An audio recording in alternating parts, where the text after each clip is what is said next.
Donna Summer se tornou o rosto da música dance nos anos 1970 e uma das artistas mais influentes de sua época. Infelizmente, sua trajetória rumo à fama foi tudo menos fácil. Esta é a trágica história de Donna Summer. Eu sempre fui o tipo de pessoa que se jogava nas coisas, literal e figurativamente, independentemente de saber ou não no que estava me metendo. Esse sentimento pode ser encontrado em muitas das aventuras em que Summer se envolveu durante sua vida. Mas tudo começou quando ela literalmente pulou em uma piscina e quase se afogou aos 8 anos de idade. Após lutar abaixo da superfície, seus irmãos e irmãs a puxaram para fora. Ela não fazia ideia de quanto tempo ficou inconsciente, mas se lembrava que, ao acordar, acreditava que Deus a havia salvo e que ele tinha um plano especial para sua vida, com um novo sentido de propósito. Summer rezou: Deus, por favor, me ensine a cantar melhor. Sabe, eu tinha uma autoestima muito baixa quando criança.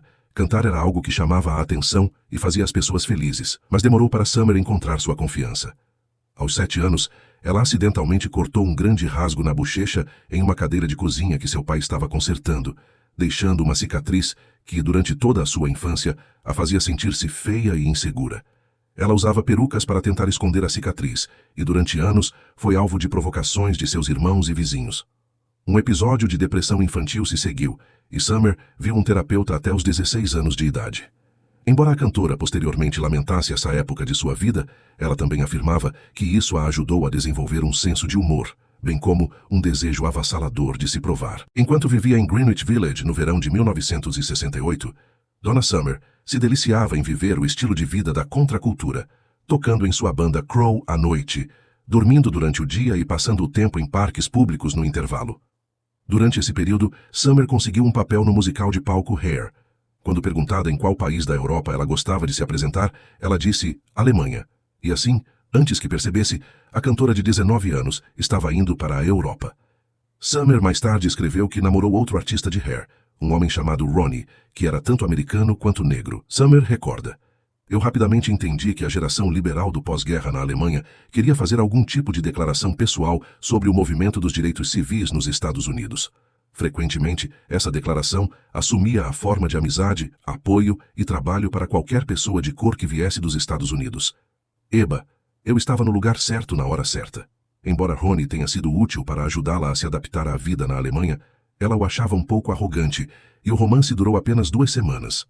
Logo depois, enquanto morava na Áustria, Summer conheceu um homem que ela sempre se referiu apenas como Dr. Mayer, um psiquiatra que acreditava no poder curativo da música. Em suas memórias, Summer escreve: No final do meu primeiro ano em Viena, eu estava completamente apaixonada por ele.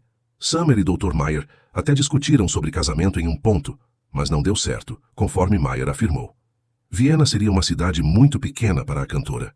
Em Ordinary Girl, Summer explica: Nosso romance acabou, mas não nossa amizade. A futura rainha da disco começou a namorar Helmut Sommer, um ator vienense que conheceu em Berlim enquanto se apresentava em Hair. O casal reatou sua amizade quando ambos foram escalados para a produção de Hamburgo de The Me Nobody Knows. Eles continuaram a se apresentar em outras produções juntos, e quando a última turnê terminou, voltaram para Viena, onde Sommer a pediu em casamento. Eles se casaram em 1972, e logo depois, Summer descobriu que estava grávida. Em suas memórias, Summer descreve uma manhã em que foi levada às pressas para o hospital pelo marido. Um médico disse que ela corria o risco de sofrer um aborto espontâneo. O casal decidiu se mudar para o apartamento dos pais de Summer, onde ela permaneceu em repouso pelo restante da gravidez. Em fevereiro de 1973, Summer deu à luz sua primeira filha, Mimi. No ano seguinte ao nascimento de sua filha, Summer entrou em uma depressão profunda. Ela se sentia despreparada para a maternidade. Seu marido trabalhava muito, deixando-a sozinha para cuidar da filha, e ela já havia desistido de cantar há muito tempo. Então, ela recorreu a uma amiga que ela menciona em seu livro apenas como Ana. Ana lhe ensinou a dar banho em Mimi e como fazê-la dormir. E através de Ana, a cantora conheceu um homem que ela chama de Gunther. Gunther era um pintor e, como Summer descreve, um tipo de homem selvagem. Ela foi instantaneamente atraída por ele. Desesperada para seguir em frente com sua vida, Summer e Helmut se separaram temporariamente. Summer então se mudou para a casa de Ana e frequentemente via Gunther, que apesar de ser casado, muitas vezes confidenciava em Summer, e ela com ele. Logo, os dois se tornaram amantes. Pouco depois, Helmut soube do caso e ele e Summer se divorciaram.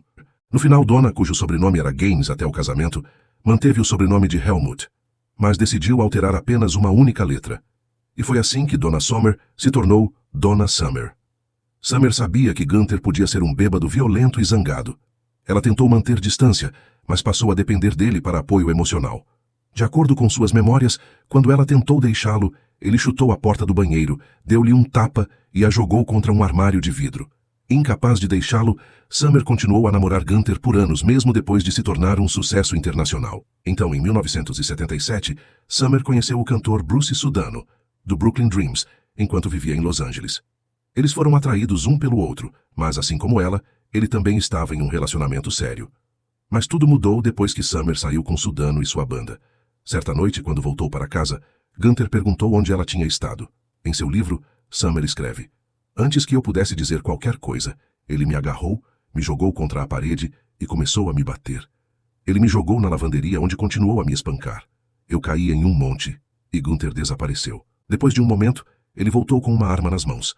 Gunther foi acusado de agressão e deportado de volta para a Europa." Summer continua: "Espancada, machucada e quase morta, percebi que Deus havia vindo ao meu resgate mais uma vez." Ela, posteriormente, tirou um tempo para se curar e esperou Sudano terminar com sua namorada. Finalmente, em 1978, Summer apareceu na porta de Sudano para confessar seu amor. Os dois se casaram em 16 de julho de 1980 e permaneceram juntos até a morte de Summer, em 2012. No início dos anos 1970, Summer conheceu Giorgio Moroder, o chamado pai da disco e pioneiro da música eletrônica. Summer gravou alguns singles com Moroder e depois lhe apresentou sua ideia para a música Love to Love You Baby. Ele adorou e imediatamente começou a trabalhar na produção. Moroder levou a música para Neil Bogart, da Casablanca Records, que decidiu que queria transformá-la em um disco. No entanto, para isso eles precisavam adicionar 14 minutos à música. De quem foi a ideia? Bem, foi de Neil Bogart. Ele é o homem que possui uma gravadora. Sim, é ele. Ele tem algumas ideias um tanto estranhas. Como Summer tinha apenas uma ideia básica da música, ela não tinha outras letras. Daí o motivo de a maior parte da canção ser preenchida com gemidos e suspiros. Em novembro de 1975, Summer voltou para os Estados Unidos para promover o disco. No momento em que desembarcou do avião, ela se tornou uma celebridade. Limusines, imprensa, festas, tudo isso. A mídia esperava que Summer mantivesse as aparências como a personagem de deusa do sexo que ela havia criado para a música. Mesmo que não sentisse que essa era sua verdadeira identidade, Summer logo começou a se preocupar que ganharia uma reputação por vender sexo, em vez de ser reconhecida como uma vocalista talentosa. De fato, a música era tão ousada que foi banida por muitas estações de rádio. O público nos shows de Summer costumava tirar suas roupas durante a música e jogá-las no palco. Em um concerto na Itália, um verdadeiro tumulto eclodiu, fazendo Summer temer por sua vida. No final, ela foi forçada a desistir de cantar a música ao vivo. Em uma entrevista ao Washington Post, Donna Summer revelou que seu sucesso veio com níveis intensos de pressão física e psicológica. Ela odiava ter que vender uma imagem que não era sua, por exemplo. E seus problemas foram ainda mais agravados quando, durante uma turnê na Europa, seu ex-marido, Helmut Sommer, tentou levar sua filha Mimi. Dadas as circunstâncias, com Summer sempre trabalhando, ele tinha um bom caso e poderia ter ganho a custódia da jovem. Em 1976, enquanto vivia no Hotel Navarro, em Nova York, Summer acreditava que o mundo estava desmoronando ao seu redor. Entre sua vida familiar problemática e suas obrigações profissionais, Summer sentia que não tinha controle sobre sua própria vida. Então, um dia, ela caminhou até a janela do hotel e colocou a perna no parapeito. Sua perna ficou presa nas cortinas justamente quando uma empregada entrou. No entanto, uma interrupção que Summer revelou mais tarde a ajudou a sair do que estava fazendo. Em menos de 24 horas, Summer estava vendo um terapeuta, que eventualmente a ajudou a entender que grande parte de seu estresse se devia ao choque cultural de mudar de um continente para outro. Ela foi medicada para ajudá-la a se concentrar, mas logo descobriu que não conseguia dormir como resultado. No final, Summer decidiu que o que ela realmente precisava era trabalhar em seu relacionamento com Deus. Logo depois, a rainha da disco se tornou uma cristã renascida. Em um golpe de sorte para a cantora, a cena dos clubes gays estava crescendo ao mesmo tempo em que a estrela de Donna Summer estava em ascensão.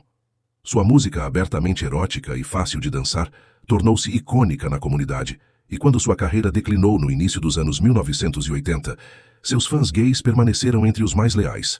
Mas então, Jim Feldman, um escritor do Village Voice, escreveu uma crítica ao show de retorno de Summer em Atlantic City em 1983.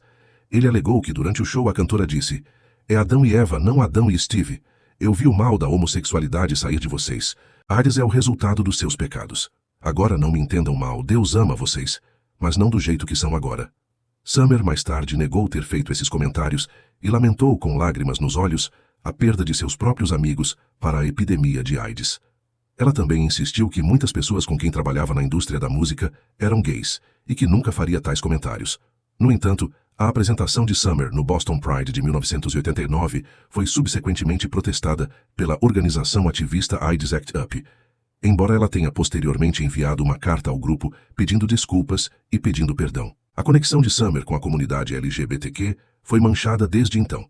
Em 17 de maio de 2012, Donna Summer morreu de câncer de pulmão em sua casa em Nápoles, Flórida. Ela tinha 63 anos. Ninguém sabia que ela tinha câncer na época, exceto sua família imediata e alguns amigos próximos. Alguns disseram que ela queria manter isso em segredo, e por isso viveu reclusa no ano que antecedeu sua morte. A revista People também relatou que sua família queria deixar claro que o câncer não foi causado pelo tabagismo. Enquanto viva, a cantora disse às pessoas que a causa foi o amianto no ar após a queda das Torres Gêmeas em 11 de setembro, um evento que ela presenciou de perto. Nos anos seguintes, no entanto, muitos debateram sobre a verdadeira causa do câncer da cantora. O que não está em debate, porém, é a tragédia de sua perda. Summer deixou para trás 3 filhas e seu marido de 32 anos, além de milhões de fãs ao redor do mundo.